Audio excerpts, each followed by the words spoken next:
Happy Aces Day, all you beautiful radio listeners. That's all children exercise simultaneously. It's a movement to get your children moving. It's great. Thanks for dropping in our little happy hour. We appreciate you listening. If you are watching us on YouTube, here is a hand gesture just for you. You're welcome. If you're listening on the radio, 105.1 The Fan FM, 1080 AM. If you're on 105.1thefan.com, Odyssey.com, the Odyssey app, or if you're listening through a smart speaker and you asked it to make you feel smarter, use the Fan text line. It's 503-2GO-FAN. That's 503-864-6326. Use it. Use the text line, use the chat, share your thoughts, ask questions, solicit advice, or answer me this, dear listeners. Have you booked your hotels for the World Cup yet? Casey, what do you think the sellout rate is for hotels in the World Cup cities right now? I'm guessing it's pretty big. I'm guessing it's still a good amount of room left. Oh, you think there's a lot of room left? I'm guessing there's still a good amount of room. Why do you? I'm not saying a lot, but a good amount. Why do you think that? Like you can still get hotels at a reasonable price? Is that your? I'm starting to think that the hype isn't quite there yet. I'll tell you what, man, you are dead right. I mean, we are about a month out, and I was shocked when I saw the headline that actually right now they're not even busy. They said that 80% of hotels in the host cities, there's 11 U.S. host cities, they said they're barely pacing above normal summer levels. Isn't that crazy to you? Yeah. I mean, we've seen all this stuff about pricing, and obviously there is some hostility with how this government perceives other countries, and those are like just the guesses on why it is. But we're a month away. Like, I've got hotels booked out like a year in advance for trips that don't include having to be at a very specific place at a very specific time. Kind of makes me think this thing might be a bit of a disaster. It's kind of leaning that way, isn't it? It definitely feels that way. I mean, there's been so much, I don't know, irritation with the way that pricing has been just inflated, the price gouging for finals games and all of that. Now, the nice thing is we're in the U.S., and I assume you'll be rooting for the U.S. men's team like I will. They don't have a chance to make the finals, so we don't have to worry about them price gouging us. But people that are going to be putting all this time and travel in, I don't know if we're looking as hospitable as we should for what is a huge, huge international event. I'm worried. All right. I'm a little worried. I'm not excited. I'm not excited for what it is. I'm not a soccer fan, so it's one of those things. If for some reason the U.S. men's team made a run, I'm sure that I would get caught up in the frenzy of it and whatever. I don't expect that to happen. I'm certainly not going to be grabbed by, another team where I'm going to be like, let me take this team and I'll follow them through. Give me one of the top 5 favorites or what. If there's moments, I'm sure I'll get some, excitement around it or whatever. I guess it's nice that it's in our time zone. Although part of the charm of it is that you get these weird, wacky hours where you can wake up and there's nothing else on except the World Cup. So now it's going to be interfering with what I assume will probably be the NBA Finals, and you'll have baseball, and you'll have all of those other things. So it's going to have competition for me. And sorry, watching, Holland versus Greece or whatever, that's going to take me away from, the Mariners trying to actually get a stretch of games where they're not meh. I don't know. Gonna have to sell me on it a little more. I'll tell you what, the hotels in these cities, I mean, I've worked in hotels, I've worked up front desk, and you try to anticipate, you go, all right, here's where we're going to have opportunities to kind of push it, and this is a great opportunity. I remember being in Los Angeles at a hotel when it was Alabama, Texas for the national championship. What was that, 2010? It would have been 9 or 10, right around there. That sounds right.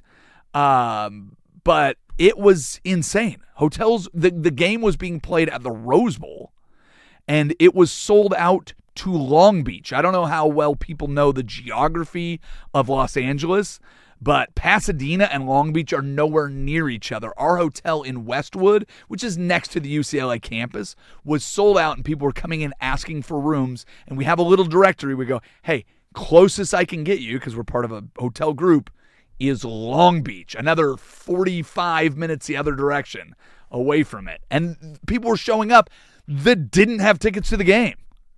That's how excited they were about it. Yes, that was 2010. Okay. So 29 season played in early 2010. We had it right.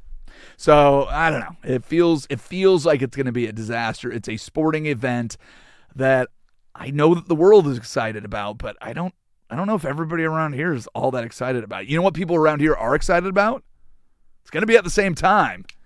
June 23rd, Toyota presents the Fan Golf Classic at Langdon Farms. Foursomes are on sale now. Choose between the morning and the afternoon rounds, but get your group signed up now. They're filling up fast, man. There's not many left. It's the most fun day in golf with activations and tastings around the course. The famous Angels Envy Par 3 6th, where all the hosts, Dirt and Sprague, Danny and Patrick, myself, Isaac, and Sook will all be posted up to heckle your shots. If you had a good one, we'll admire it. I promise we will. But head to 1051thefan.com right now. Click on the Fan Golf logo. That's where you get information. That is where you sign up. The Fan Golf Classic, of course, is presented by Toyota, but it's also brought to you by Vulcan Design and Construction, Henderson & Daughter, Windows and Doors, George McCoy at Warren Allen Attorneys at Law, Battery Exchange, Master Dobel Tequila, Your Neighborhood Restaurant Group, Philbrook Law, 1-800-DIVORCE, Roto-Rooter, A Legal Mezcal, and Window Nation. Jump on it, kids. Jump on it. Okay, so day one of the NBA playoffs. Let's go. Day two.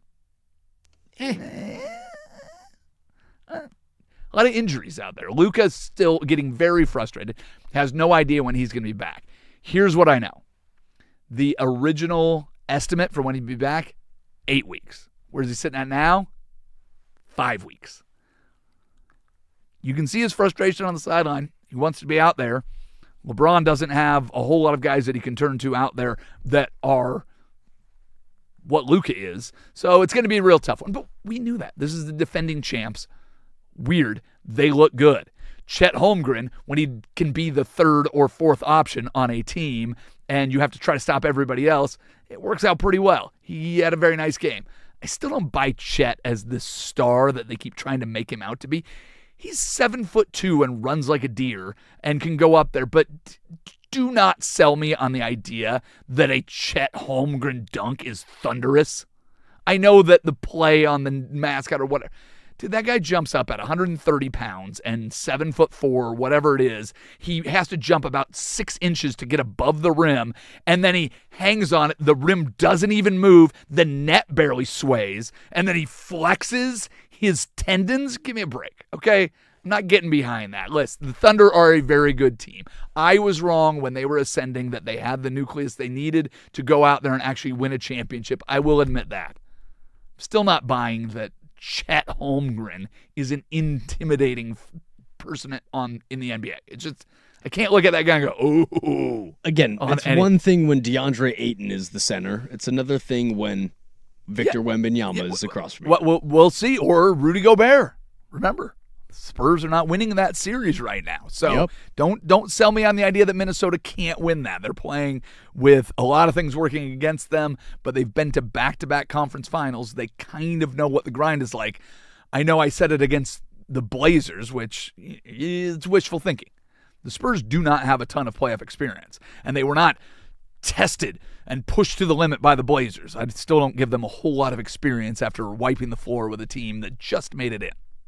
So we'll see what that series turns into. I expect Oklahoma City, who has been there, done that, to dispatch a team that is playing without their best player. I mean, Luka, right now, where LeBron is at in his career, Luka's their best player. By far. You're playing without him.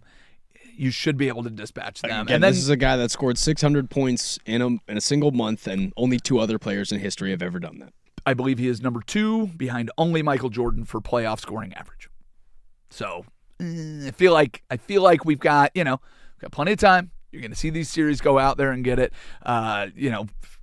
Donovan Mitchell is out there complaining. He's like, well, I don't get to the free throw line because I don't flop. Shut up. Flop. Just do it. Like, if you're upset that the disparity in free throws, it's because you're too tough to get into the theatrics of it, just then stop whining about it. You're happy to be theatrical after the game following Jaylen Brown's dumb lead that got him $50,000 lighter in the pocket because he had to go and complain about it after. I'm too tough to flop. These guys are out there. If you think that's the way it works, why wouldn't you do it? Are you trying to win the game?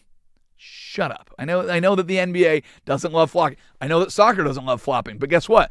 There's a reason people do it. A win is a win. A win is a win is a win. Like are you going to be like, I got this Larry O'Brien trophy, but I can't accept it because I flopped. I flopped it in game 1 of the second round, and I know that wasn't a real foul, and I know that he didn't hit me that hard, but I sure pretended, and man, I just can't accept this trophy, guys.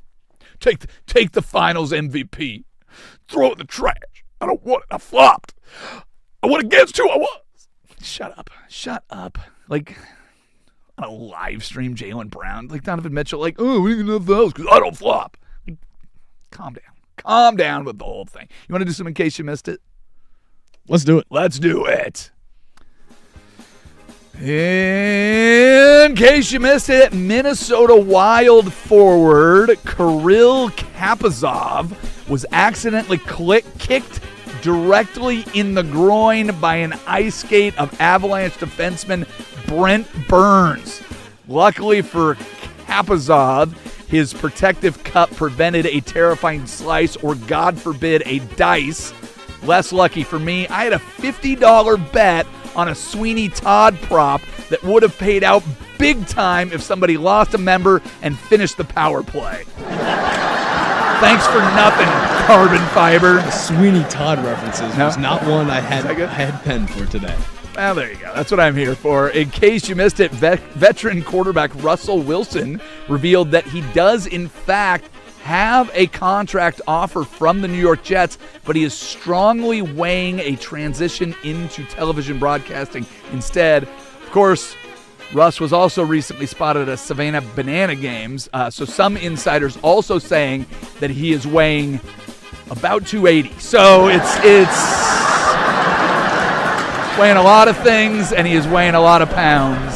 So if you're following along to that. In case you missed it, Yankees ace Garrett Cole is facing severe online backlash after he hit a White Sox prospect with a pitch immediately following a home run during a minor league rehab start. Are you kidding me, Internet? This is high A ball. These are professional baseball players. It's not like you got taken yard by Chuck D in a celebrity softball game and decided to fire a 95-mile-an-hour two-seam at Flavor Flav's clock on the next pitch.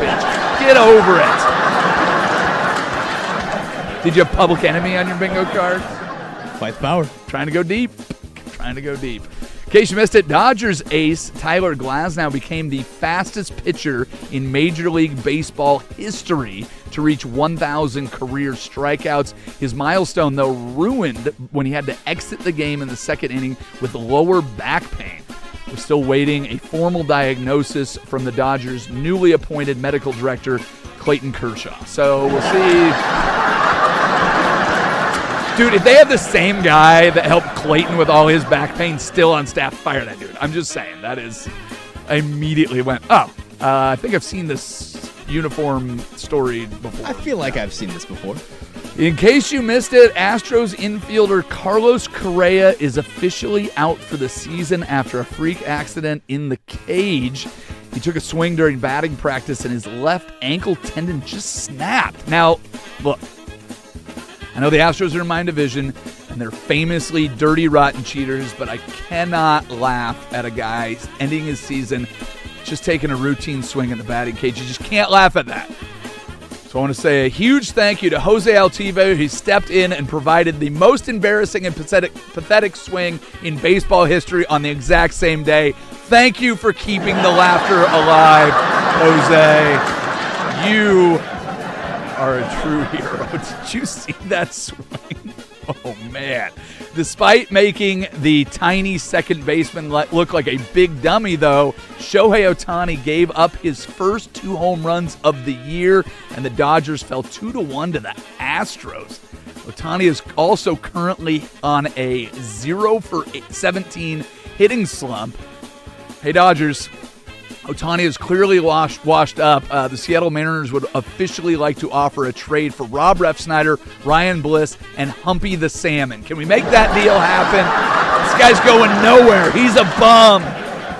Pretty sure Ohtani went 2 for 3 today with the stolen base. Shut up. This was going. Did not have a good day yesterday. How about that?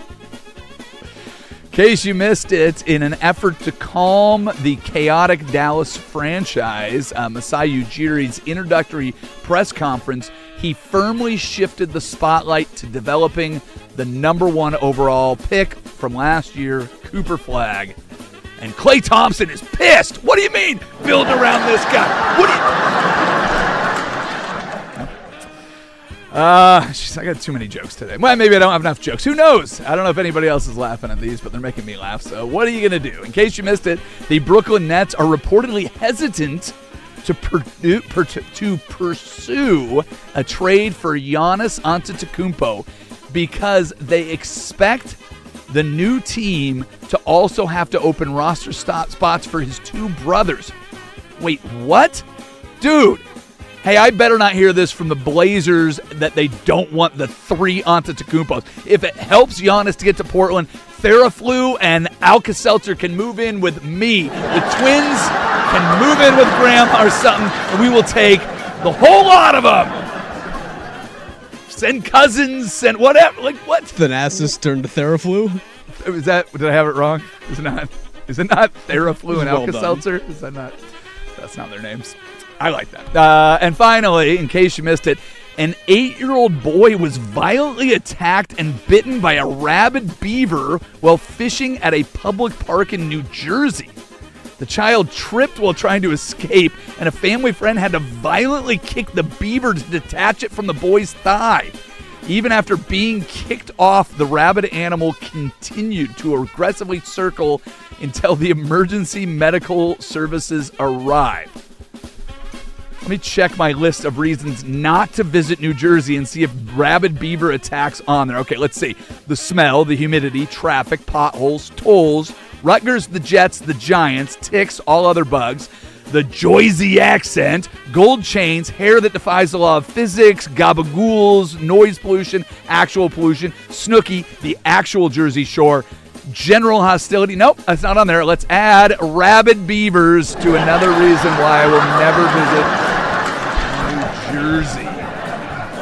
That is a true story. Did you forget puka shells? Are puka shells big out in New Jersey? I haven't been, and I don't plan to go. I'm okay with puka shells. Puka shells, frosted tips take me back to high school, so I'm good with that. I feel like the 90s, I know they're alive in Portland. I feel like they're very alive in New Jersey as well. So big thanks to our studio audience. Of course, we have to get to the fun game at 2:30. We'll see what press conference audio Casey has pulled for us. We will try to use that to predict what they actually meant, players, coaches, other. But right now we need to get to another disappointing loss for the Seattle Mariners. Luckily, you got a good news about former Seahawks Dr. Bobby Wagner. We'll tell you what that's all about. We've got to take a look at what's going on with the Live Golf guys and their plans moving forward. Plenty to get to in the Daily Buzz. We do it next on Happy Hour. This is 105.1 The Fan.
Well, the Seattle Mariners went back to their old ways. I haven't looked at the numbers, but I will just assume that a team that is 25-10 to start the season, or whatever the Atlanta Braves are probably pretty good in one-run games so far this season, and a team that is hoping to get back to 500 and stay there and maybe get ahead of it is probably not. So in 2 days, you get 2 one-run games, and you split them. I guess that's okay for the Seattle Mariners. You had a great start from George Kirby. Goes 7 innings, just 2 runs allowed. You go into the 9th tied.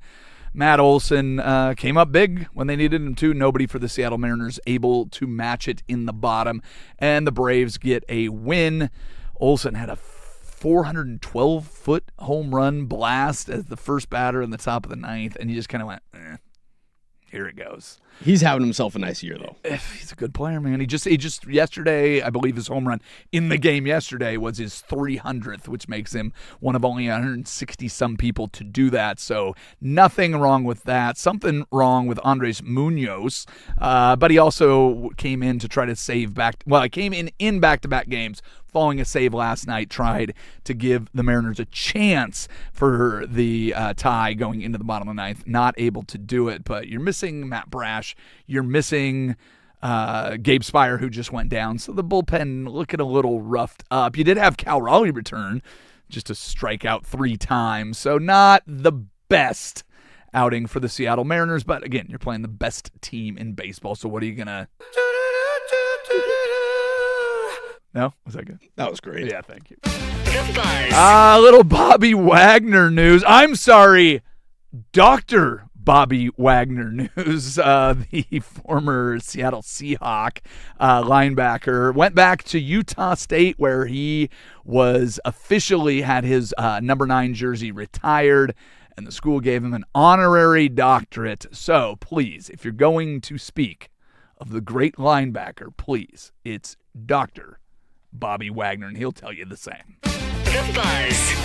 Let's go out to Wrigley Field. Michael Busch is the latest hero in the Cubs organization. So he has an eighth inning home run and a 10th inning walk-off single. The Cubs get a 3-2 victory. I don't know if you've been following this right now, but they have won 13 straight at Wrigley, 7 straight overall. The Cubs are winning almost every game in this fashion. It is walk-off after walk-off after walk-off. It's something just to keep an eye on, but they have been just good enough. Not red hot. They didn't do what the Yankees did over the weekend, where they outscored the Orioles by 29 runs in a 4-game set. They are eking out victories, and there's no better place to do it than the friendly confines of Wrigley Field, because I will tell you what, the ivy and the quirks and all of the things that go on at that ballpark make it just a little bit more fun. But is there anything better than walk-offs in baseball?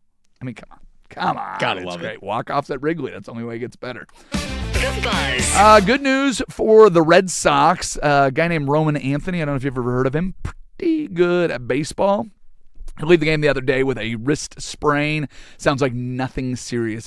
He's going to be day-to-day and just a sprain, so he should be back soon.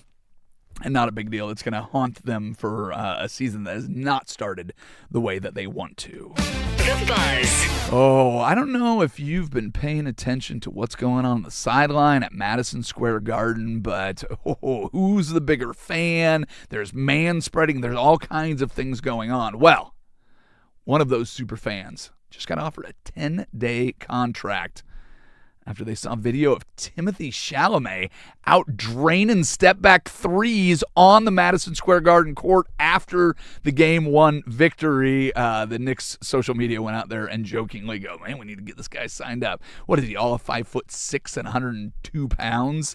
I would love to see him go out there and shoot against some actual defense, especially the way they've been playing in the NBA lately. See if he can get an arm bar from somebody from the Sixers. Let's go. 5'10", 154. Well, hey, bigger than I thought. He's not 5'10". I don't know about that. Yeah, let's. Why don't you pull it up and tell me what Tom Cruise is listed at? They're about the same height. I think there's no way that dude is 5'10". Yeah, Tom Cruise is listed as 5'7", so I don't know about that one. Yeah, he's about 5'4". So we'll put Chalamet at 5'7". All right, that seems about right. They're not, listen, they don't have the ABS system in Hollywood, do they? They don't have to have actual measurements. I think they're pretty safe to say. The Buzz. All right, I mentioned this a little bit earlier, but worth noting again. So you're going to miss Joel Embiid for Game 2. He is out with right hip soreness and a right ankle sprain. Luka Doncic is not expected to return from his grade 2 hamstring anytime soon. Those are series that you need those guys and could end up being lopsided. But that's the world according to the NBA playoffs. If you don't have all your guys, good luck. Where's my button? The Buzz. All right, couple other little things here. We'll go through these very quickly and smash them all together. It sounds like the Referees Association and the NFL are very close. They have scheduled a ratification vote for the new CBA. I'm so sorry. You will not have, more importantly, you will not be a replacement referee this year, lowercase. I am so sorry to give that to you.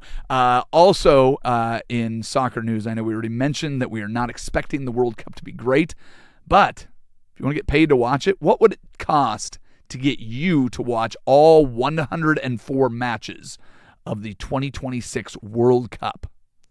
About $10. $10? How about 50 grand and you have to do it Sign me up. live on display Yeah, sign me up. in a custom-built space in Times Square? That, right now, is a job that is posted on Fox Sports. So you can go sign me on up. there and apply to be the guy that watches every game and everybody watches you You said watch in every game. Times Square? They're building a custom space Like David Blaine? I don't know if they're going to elevate you. I assume they're going to feed you probably pretty well. But yeah, if you can sit in Times Square and watch all 140 games, 104 games, it can pay you $50,000, and it's Just send me a bunch of different flags and I'm okay. 4-week tournament, 5-week tournament.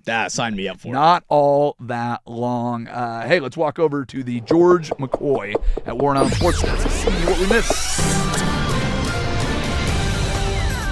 This sports update is brought to you by Mountaintop Metal Roofing. No maintenance, energy efficient, fire resistant, and a lifetime warranty. Do it once, do it right. Visit mountaintopmetalroofing.com. Okay.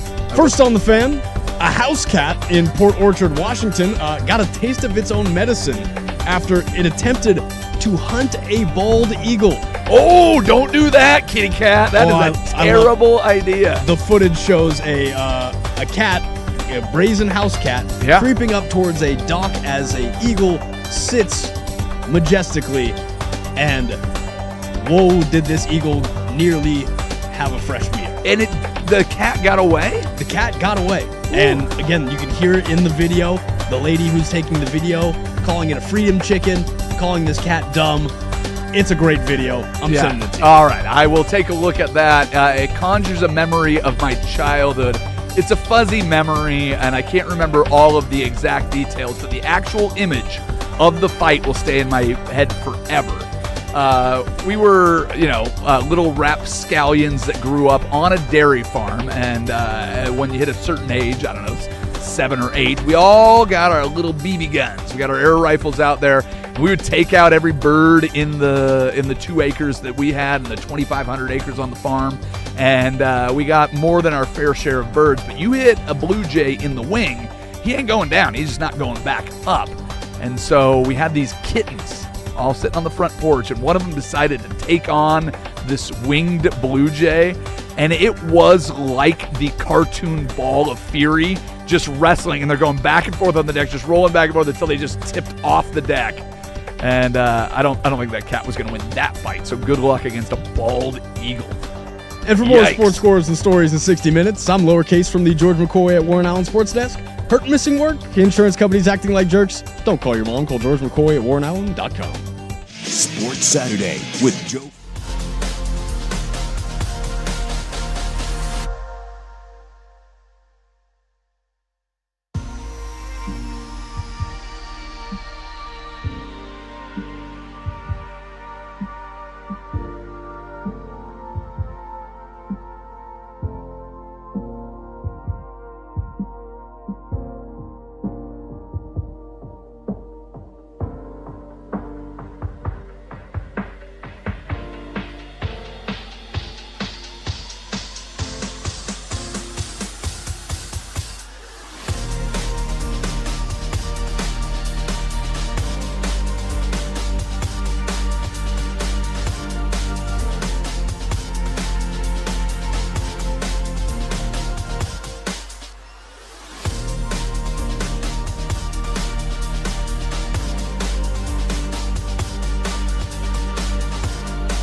that you did on John prior to hiring him and now hiring him.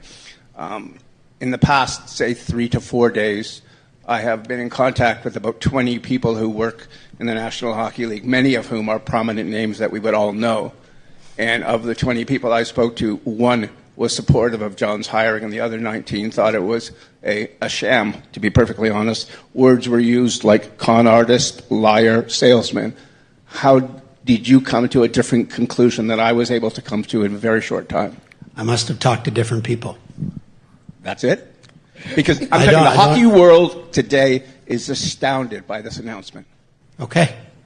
And your response to that? Is we've conducted due diligence, and it was deep due diligence. It was a thorough process, and I'm quite happy with where we've landed. That was Toronto Sun reporter Steve Simmons asking Keith Pelly his hiring of new manager John Chaychak. How do we feel about that interaction? Because that got spicy. Oh, that got real spicy. We talked about this yesterday when you were gone. Like, hockey is a passion unlike other sports. I remember taking a trip to Boston to watch the Red Sox game early April. So you had basketball going on. We were pretty close to the draft. We had the Kentucky Derby was going on while we were out there. Like, there's all these sporting events. Nothing was more important than Bruins hockey. Everywhere we went, it was on the TV, and if it wasn't being played live, the replay was on TV. Hockey fans are just about as passionate as you can get, and apparently so are the reporters. Like, this is the Maple Leafs, right? This is the Toronto Maple Leafs. So the Maple Leafs also just had an 8.5% chance of getting it, and they won the number 1 overall pick in the lottery. So there is a lot of hostility around the Maple Leafs right now. And this is a team that has done nothing for, half a century or whatever it is. And so this is one of those organizations that is part of the original 8, and they have a spotlight directly on them. So that interaction to me is hysterical. And the more confident sounding one was the guy calling out the organization, not the other way around. So I think this ends very, very badly. It reminds me a lot of that Mick Cronin presser, interaction with a reporter he had earlier this year, where they got into it. It got a little bit spicy. But now this is on the flip side, where it's not a coach going or a manager going after a reporter. It's a reporter going, sure you want to say that? The reporter going is unique. There's plenty of examples of it the other way around, where I'm just going to be lost and I'm going to yell at the reporter. Yeah, this is not the same thing. This is, what did he say? 19 out of 20 people, they said it's a sham. And that is good stuff. It's dead last and getting calls. And I was vocal about it. I got thrown out some games or et cetera. And they keep saying like this push off and this stuff like that. You know how many players do that? That is such that's the common play, a basketball play. Every player does it. So why are you targeting me? It clearly had an agenda. Like, maybe because I spoken that was critical of the refs in the regular season. So you know how they responded. Like, you're gonna lead the playoffs in offensive fouls. That's how that was the response from the officiating crew.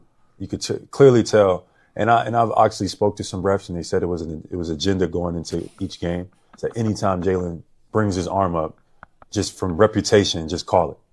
Like, but Paul George does the same thing. Jalen Brunson does the same thing. Shouldn't go down the list. It's a basketball play, whether y'all believe it or not.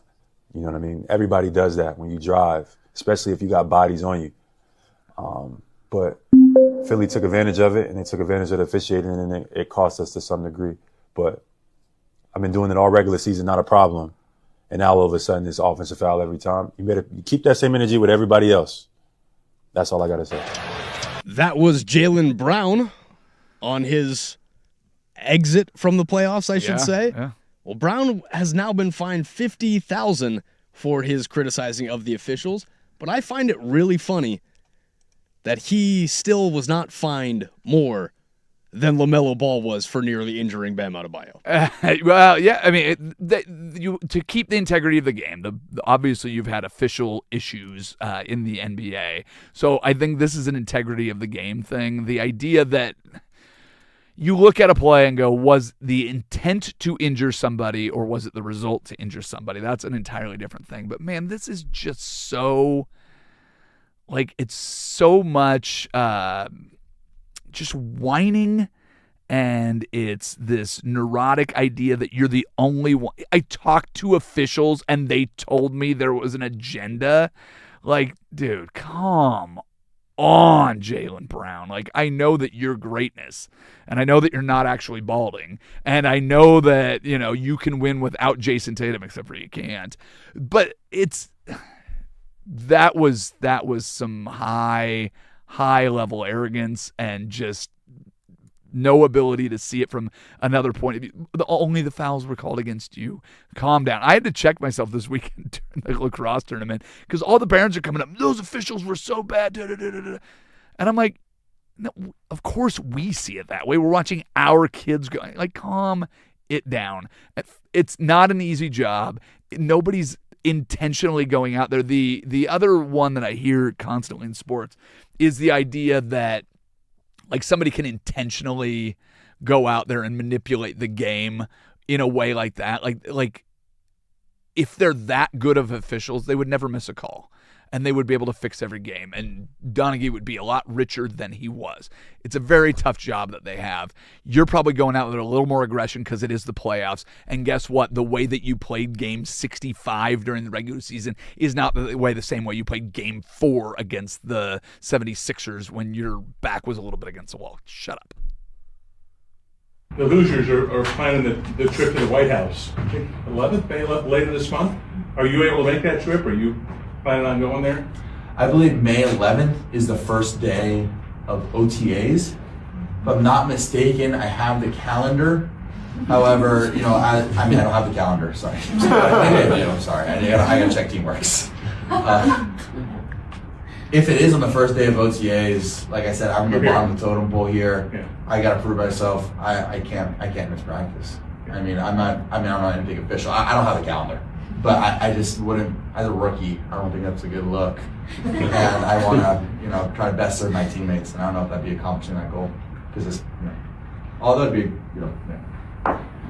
That was first pick overall, Fernando Mendoza, talking about if he will go to OTAs versus Indiana's trip to the White House on, was it May 11th was the day that they said?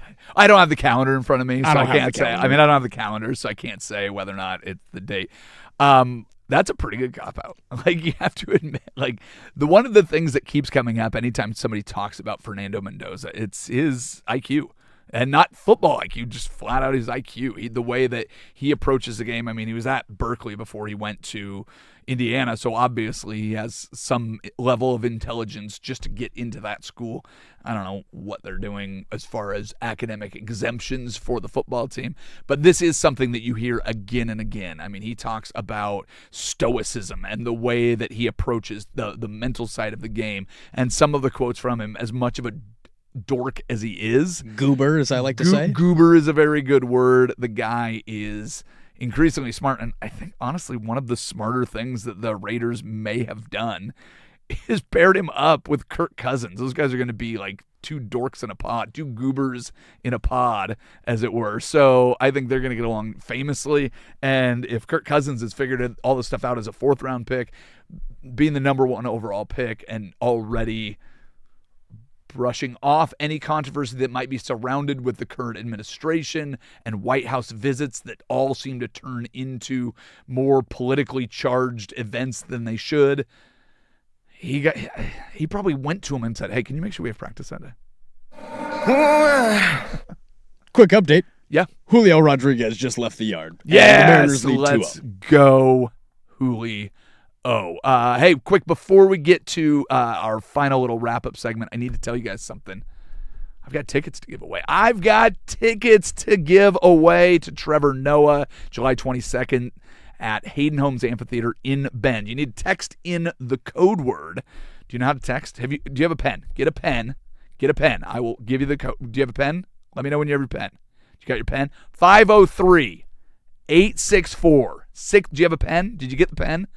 503-864-6326 is the fan text line. Text the word Trevor, TREVOR to the fan text line right now to your chance to win a pair of tickets to Trevor Noah on July 22nd, 2026 at the Hayden Homes Amphitheater in Bend, Oregon. Head to 1051thefan.com for full contest details. Hey, we need to get to something that initially I thought was a fun story, but there's a 12-year-old twerking injury that turned one superstar into the musical icon that they are.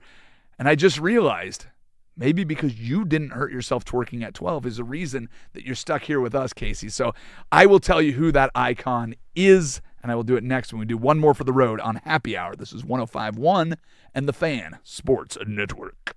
The new home of the Portland Timbers is the Fan.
All right, kids, if you missed anything from the show, there is a podcast. It will be available just a little bit from now. And you can listen back to the whole thing at whatever speed you want. Go to 1051thefan.com, Odyssey.com, the Odyssey app.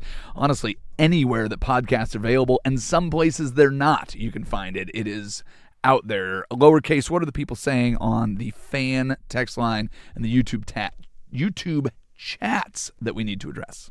Got Rufio saying, as a former New Jerseyan, I'd like to say on behalf of all New Jersey, yeah, you're right, but your face is stupid. Well, duh, my face is stupid. That's why I'm on the radio, Rufio. You choose to use YouTube as your way of consuming this show. I know it's out there. I've never recommended it to anybody. But, hey, if you want to check out my beautiful face so you can feel better about yourself, do what you got to do, man. Do what you got to do. And what do you got against Gabagool? Gabagools specifically. Isn't that a person? Isn't it gabagool? No, it's a type of deli meat. No. Yeah, it's these gabagools. It's capicola. Oh, is it? Yeah, it's capicola deli meat. I thought a gabagool was like, wait, these guys, gabagools around here. I don't know. I've been in Jersey. Don't plan on going. I will happily mistake things in New Jersey for other things and go on living a very happy life.